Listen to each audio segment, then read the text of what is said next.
আসসালামু আলাইকুম। আমার আজকের ঘটনাটি ইমাম গাজ্জালী রহমতুল্লাহ আলাইহির কিতাব থেকে নেওয়া। হজরত ইয়াকুব আলাইসাল্লাম এবং হজরত আজরাইল আলাইসাল্লামের মধ্যকার বন্ধুত্বপূর্ণ কিছু ঘটনার বর্ণনা। আল্লাহর পয়গম্বর হজরত ইয়াকুব আলাইসাল্লামের সাথে হজরত আজরাইল আলাইসাল্লামের দোস্তি ছিল। একদিন আজরাইল আলাইসাল্লাম আসলেন।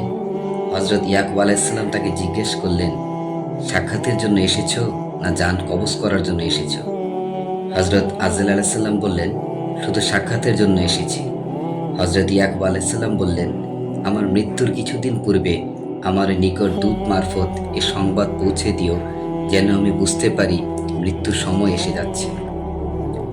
হজরত আজরাইল আলাইসাল্লাম বললেন, আমি আপনার মৃত্যুর কিছুদিন পূর্বেই 2-3টা দূত পাঠিয়ে দেব।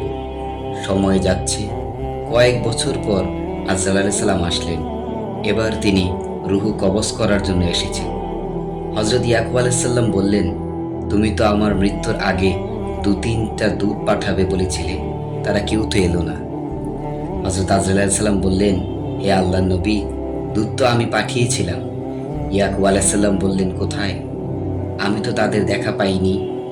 আজরাইল আলাইসাল্লাম বললেন, আপনার চুল দাড়ি সাদা হওয়া ছিল প্রথম দূত, তারপর আপনার শরীরের শক্তি কমে যাওয়া ছিল দ্বিতীয় দূত, তারপর আপনার উজু হয়ে যাওয়া ছিল তৃতীয় দূত।